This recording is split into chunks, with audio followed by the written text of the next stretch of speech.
Welcome back with another banger. It's your boy Bags, and we back with a video, crazy video. Title says 2 teens planning a ritual unaliving at a school.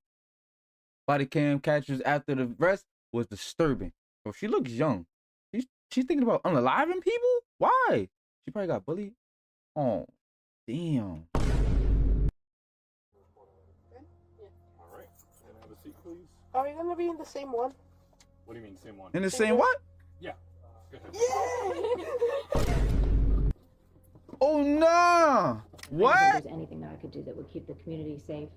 And it's clearly a dangerous crime. All the elements, I think, have been met. Look at this patrol car footage. The timestamp reads January 23rd, 2026. 2 girls sit in the back seat of a police cruiser in Altamonte Springs, Florida, handcuffs on.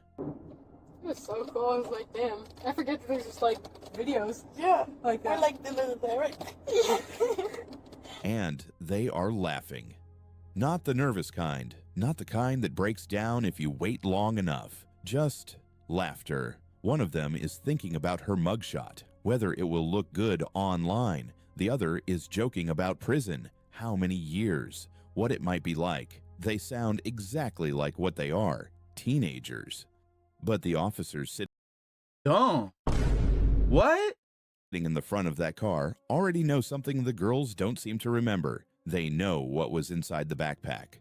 A knife, 10 to 12 inches long, latex gloves, trash bags, cleaning wipes, and flowers. All of it carried through the front doors of Lake Brantley High School that morning. All of it allegedly brought for one purpose: to end the life of a 15-year-old boy in an upstairs bathroom. This was not a rumor passed between classes, not a threat written in a notebook and never meant. Police say this was a plan, mapped to a location, tied to a weapon, connected to a ritual, a blood bond, built around a mass shooter who had been dead for over a decade. And the boy they allegedly selected, he had no idea. To him, January 23rd was just another school day. The only reason he made it home was a single anonymous report filed before sunrise. When a teen reports hearing voices, for one, that stood out to me, and commanding them to harm others, that's a psychiatric emergency. It's not a phase that teenagers go through. That's something that requires immediate professional evaluation. When what we see, a young person expresses a desire to connect with a mass murder, for example, they're telling us that they see violence as their identity. The allegations of 2 girls plotting, the allegations of them wanting to hurt and kill your baby, your son. As a mom, I was destroyed. I still am. It's never going to be the same. when you read the report and how planned out. It's very hard. It's very hard. I've broken down a lot. I still break down at work. Wait, did they still have get him? You know, I haven't been sleeping well. I haven't been eating, and I've been waking up on alert, like high alert, 2 to 3 times a night, like when he was an infant. How is your son? He's so brave. He is so brave and smart and talented, and the hero of this story is the tipster. This is the story of the Lake Brantley murder plot. Look, they a out here case where the tweaking footage out. taken after the arrest revealed something investigators said was almost as disturbing as the plan itself. Because in that patrol car, the girls never stopped laughing.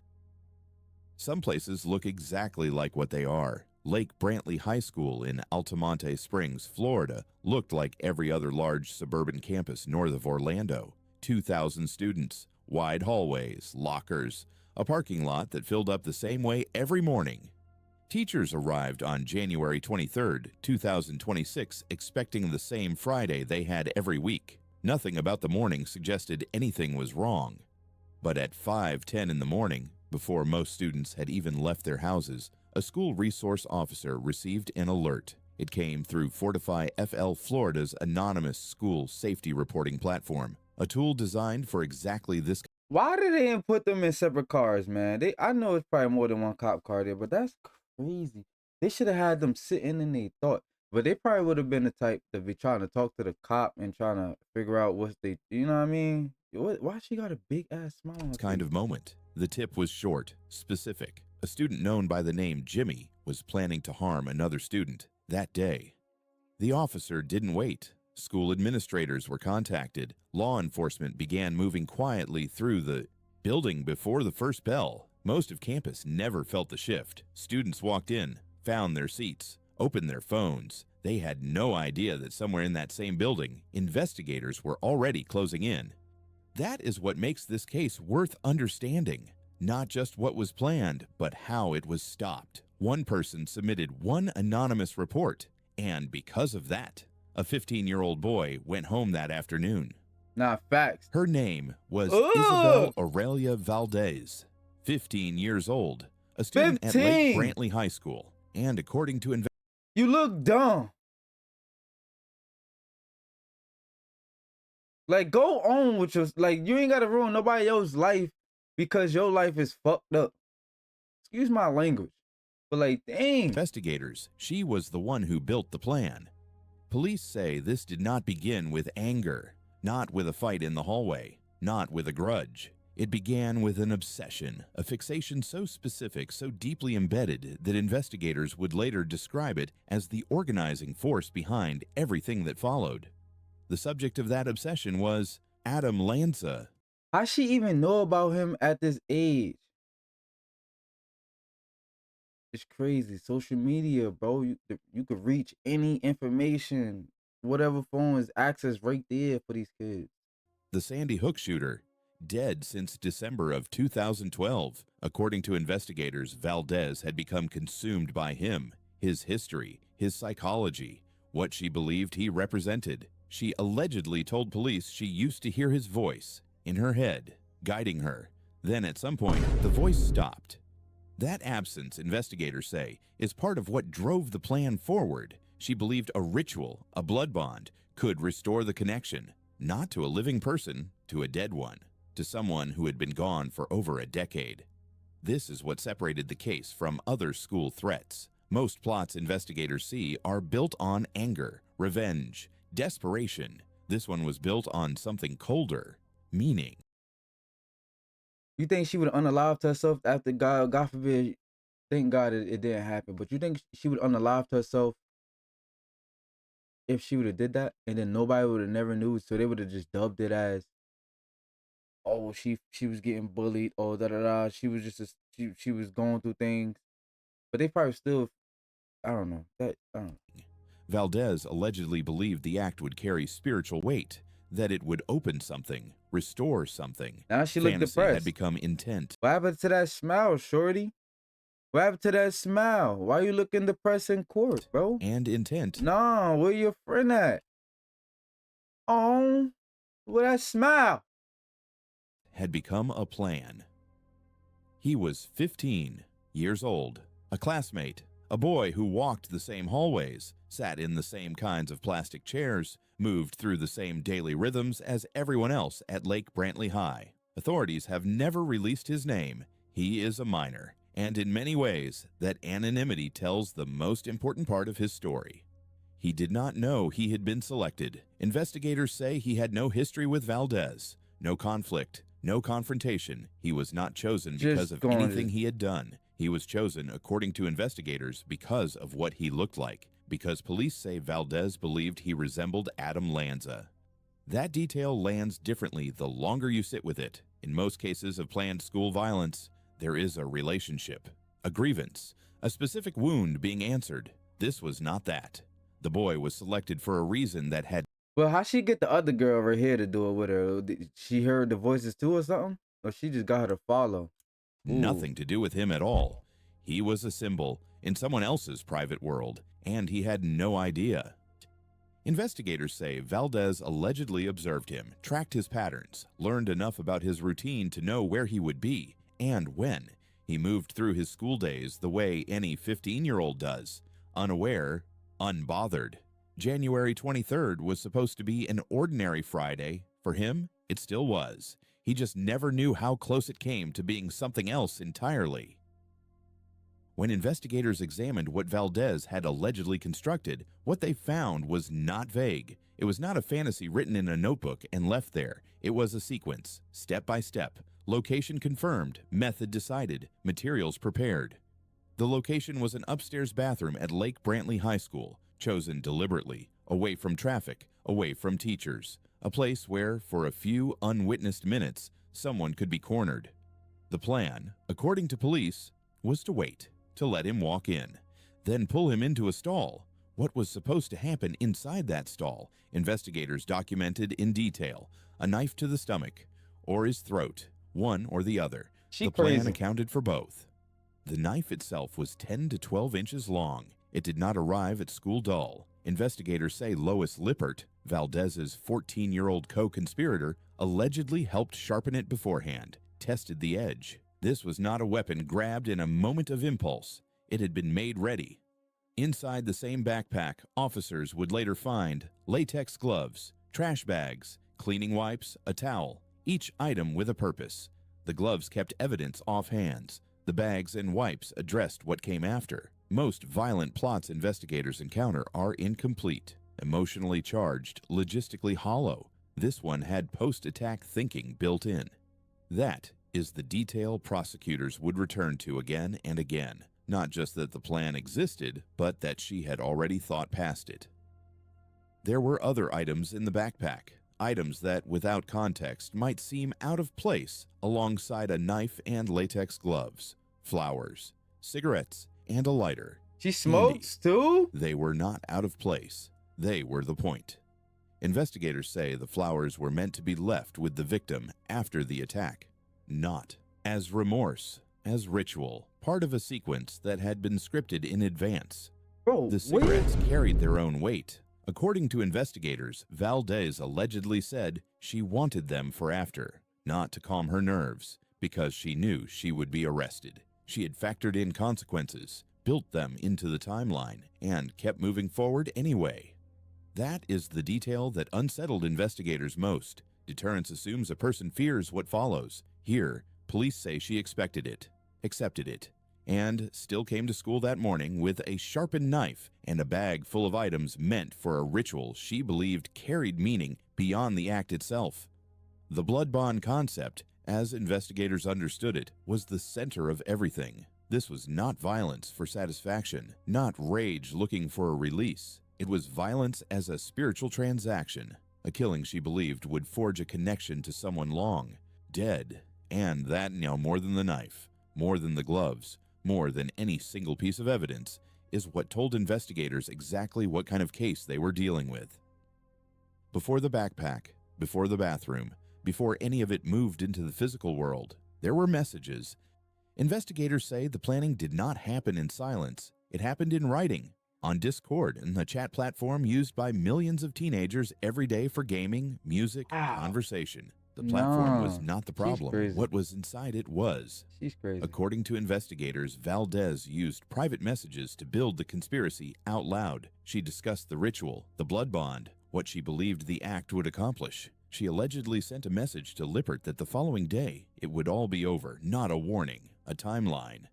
And Lippert responded, not by pulling away, not by reporting it, by showing up. Police say she brought gloves, a lighter, cigarettes, and allegedly helped sharpen the knife. Investigators also say Lippert created drawings, disturbing ones, depicting the intended victim. That detail matters, not for shock, but for what it legally established. This was not one person's private obsession that another person stumbled into. It was shared, built together, documented. In criminal cases, digital evidence rarely lies. It captures what people say when they believe no one official is watching. It captures coordination, timing, intent expressed in real time. Here, the messages did not just reveal what Valdez believed. They showed Lippert's role in making it real. Two people, one plan, a paper trail left in plain sight. Somewhere, someone read the messages, or heard something, or saw enough to understand that this was not the kind of thing you dismiss. At 5:10 in the morning on January 23, 2026, a school resource officer at Lake Brantley High received an alert through Fortify FL. The tip was anonymous. It named a student, used the name Jimmy, said that student was planning to harm someone at school that day. 5:10 in the morning. The hallways were still empty. Most students were still asleep. The plan was allegedly set to happen in hours. The officer acted immediately.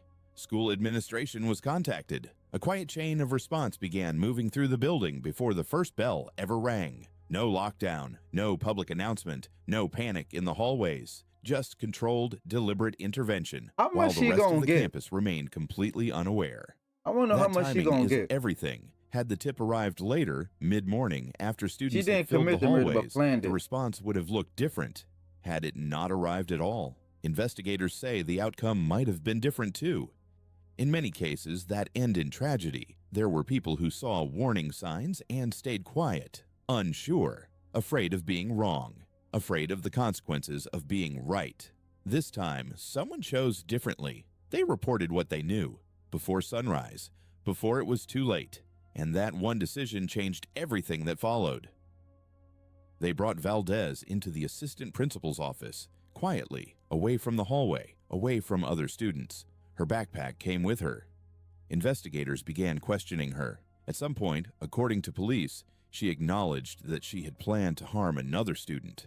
Then they opened the bag. The knife was there, 10 to 12 inches, already sharpened. Beside it, latex gloves, trash bags, cleaning wipes, a towel, flowers, a lighter, Nah, this cigarettes. chick crazy. She's Every crazy. item accounted for, every item with a purpose investigators already understood. There is a particular kind of silence that falls in a room when a theory becomes physical evidence, when what was described in a tip matches exactly what is sitting on a desk in front of you. This was that moment. I want to hear what she said in the case had back. shifted. It was no longer a report, no longer an allegation waiting on confirmation. It was real. The plan had not stayed in. Her head had not stayed in the messages. She had carried it through the front doors of Lake Brantley High School that morning. All of it, ready. And later, when that patrol car footage would show the girls laughing in the back seat, officers watching already knew what had been in that backpack. That is what made the laughter land the way it did. After the Wait, arrest, what? the cameras kept recording. Inside the patrol vehicle, the body cam footage ran for nearly 30 minutes. All right, let's see. What investigators expected to capture was fear, shock, quiet, maybe tears. What the footage actually showed was something else. The girls talked, casually, comfortably, as if the ride were unremarkable. One of them wondered how her mugshot would look online, whether it would circulate, whether people would recognize her face. Hey, what are you doing here? What are we No, he's not. gonna be arrested too? What? Why? Yes, I told him he knew. He didn't report me. I told him already. He did a tip? There was a tip. There was a tip shown. Did you not see it? No? Someone tipped. He fucking snitched. Snitch. I don't get why I wouldn't tell the police though. He put the tip though. Huh? Police, he did a tip though. Cause it was anonymous tip. But I was just assuming it was by the writing. Yeah. Just like It was? Yeah. Oh my fucking god. But I knew I shouldn't have told him. Because he was like, oh, can you please tell me I can't sleep tonight? Fuck you! God! Bravo 14. Oh. Yeah, I got shown the tip and it was like, my friend, 15-year-old, named, he goes by Jimmy, is planning to kill some dude. Yeah, and it was like, I don't really remember their real name, but I think it was Isabel. Bravo 14. Yeah, it was spelled wrong too, so. God! She's such a fucking snitch. That's what immediately I thought when I saw that fucking tip, yeah. 8798. Nah, you stupid. It's so cold in that room. Which, I know. Dude, they had me sitting there and I was so... Dude, they took away my chocolate. No! I was able to eat like... This bitch. Oh, they should have took all your snacks away. I hope you don't get no snacks in jail. They don't need to be feeding you no more. a part of it, like a part of the big What's wrong bar. with her? But then that's it. Damn it. Bro, I wanted to come back to second period so I could have, like, nibbled on some with you. I was like, that was my main goal. Because like they spent like an hour at the beginning just like trying to. And I only realized that like then like I was like, yeah, Ash is their preferred name. I don't know their real name like at all. The other joked about prison, what it would be like, how long they might be there. Then came the detail prosecutors would return to in court. The girls discussed the plan that had just been stopped, and one of them reportedly described what they had intended to do together as a bonding experience. That phrase did something to everyone who heard it. It took a word that belongs to friendship, to closeness, and placed it over something entirely different. It revealed how the plan had been framed, not as violence, as connection. They also talked about the true crime community, about becoming known within it, about what their case might become. There was no indication in that footage, in 30 minutes of recorded conversation, that either of them fully grasped the weight of what they had allegedly carried into school that morning. When that footage was played at the bond hearing, the courtroom went quiet. Prosecutors did not need to argue at length. The video made the argument. It showed the court exactly what it needed to see, not just what had been planned, but who had planned it, and how they sounded when it was over. The judge denied bond. Both girls remained in custody. The courtroom treated this case the way the evidence demanded, not as a juvenile incident, not as a rumor that escalated, as a premeditated attempted murder planned by two minors who had now been charged as adults. Isabel Valdez, 15, Lois Lippert, 14, both facing attempted first-degree premeditated murder, both facing weapons charges, both held without bond. The case had been transferred to adult court, and the judge's decision on bond signaled something the courtroom understood clearly. This was not being treated lightly. Prosecutors built their argument on 4 pillars: the planning, the physical evidence, the digital messages, and the footage. Each one alone would have been significant. Together, they formed a picture of premeditation that was difficult to argue against. The case moved beyond Florida quickly. The ages of the suspects, the Sandy Hook fixation, the ritual element, the body cam footage, all of it combined into something the national conversation could not easily set aside. People debated school safety systems, the reach of violent online subcultures, what it means when teenagers build this kind of plan, and how much further it might have gone. As of March 2026, both girls remain in custody, awaiting trial. No resolution yet, no final chapter written.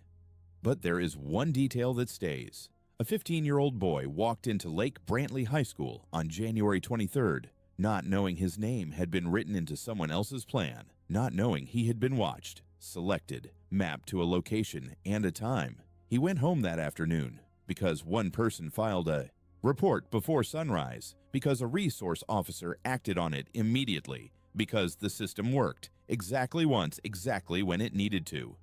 That boy still has no public name. He is still a minor, still protected, and somewhere in Altamonte Springs, Florida, he is still just a teenager, living a life that almost became the center of someone else's story. Nah, them chicks is crazy, man. Man, make sure y'all please like, comment, subscribe, support your boy. And if you want to see more content, in the description below, I got game channel. I got a Discord you could join, man. Just tap that Discord, tap whatever, man. Join up, support me. I support you guys, whatever it is. Merch coming soon, actually. Merch coming soon, so stay tuned.